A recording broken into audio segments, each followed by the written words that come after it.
இன்றைக்கி நம்ம கட்லா மீன் குழம்பு வைக்க போகிறோம். எப்படி வைக்கலான்னு பார்க்கலாமா? வாங்க. நல்லா நான் 100 ஊற்றிருக்கேன். அதில் இப்போ கடுகு சேர்த்துக்கலாம். வெந்தயம் கால் ஸ்பூன்.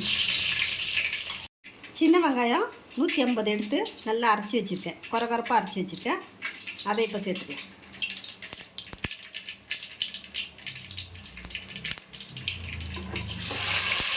இது கூடவே கருவேப்பிலை சேர்த்துக்கலாம்.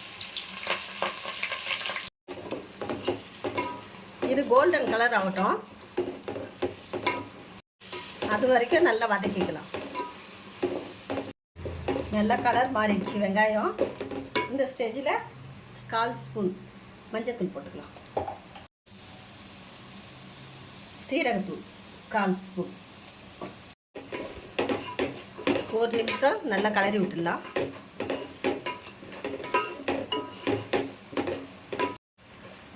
இப்போ தக்காளி சேர்த்துக்கலாம்.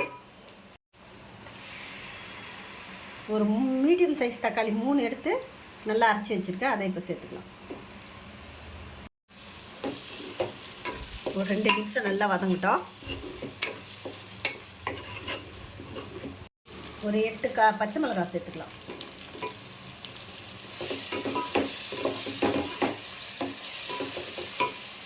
இது கூடவே இப்போ மிளகாத்தூள் சேர்த்துக்கலாம்.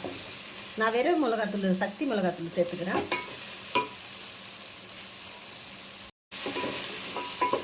இப்போ மிளகாத்தூள் சேர்த்துக்கலாம். 4 ஸ்பூன் அளவு.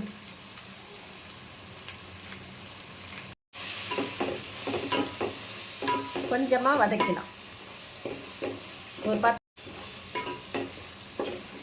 ஒரு 10 நிமிஷம் வதக்கினா போதும். நான் 100 புளி எடுத்து ஊற வச்சு நல்லா கரைச்சி வச்சுருக்கேன். அதை இப்போ நம்ம குழம்புல சேர்த்துக்கலாம்.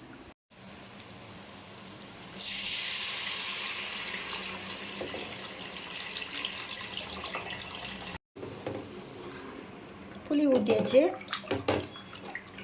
இப்போ உப்பு காரெல்லாம் பார்த்துக்கலாம். உப்பு போடலை, இன்னும் உப்பு போட போகிறேன்.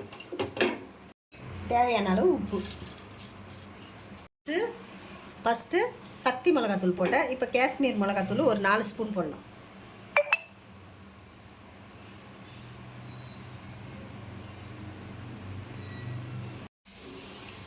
நல்லா கலந்து விட்டுடலாம்.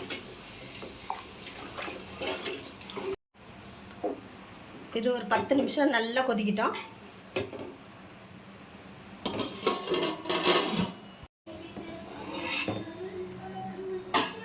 சூப்பராக கொதிச்சுட்டுருக்கு. இன்னும் கொஞ்சம் ஒரு 10 நிமிஷம் திறந்து கொதிக்கிட்டோம்.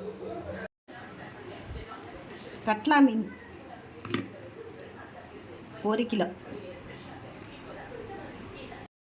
அரை முடி தேங்காய் எடுத்து அரைச்சி வச்சுருக்கேன். நைஸாக அரைச்சி வச்சுருக்கேன். அதை இப்போ சேர்த்துக்கலாம்.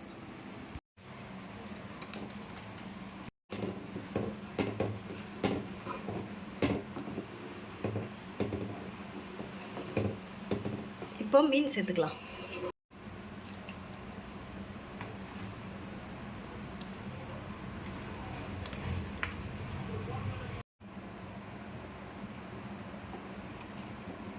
நல்லா கொதிக்கிட்டோம். நல்லா ஒரு 10 நிமிஷம் நல்லா கொதிக்கணும். உப்பு புளி காரமெல்லாம் நல்லா அந்த மீனில் போகணும். அது வரைக்கும் நல்லா கொதிக்கிட்டோம். அவ்வளோதான். சூப்பராக ரெடி ஆகிடுச்சு மீன் குழம்பு. கட்லா மீன் குழம்பு இறக்கிடலாம். நம்ம நல்லெண்ணெயில் தான் செஞ்சுருக்கோம். லாஸ்ட்டாக நல்லெண்ணெய் 2 ஸ்பூன் ஊற்றிக்கலாம்.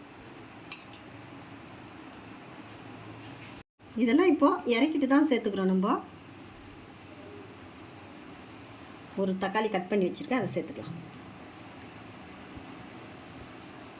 அவ்வளோதான். சூப்பரான மீன் குழம்பு ரெடி.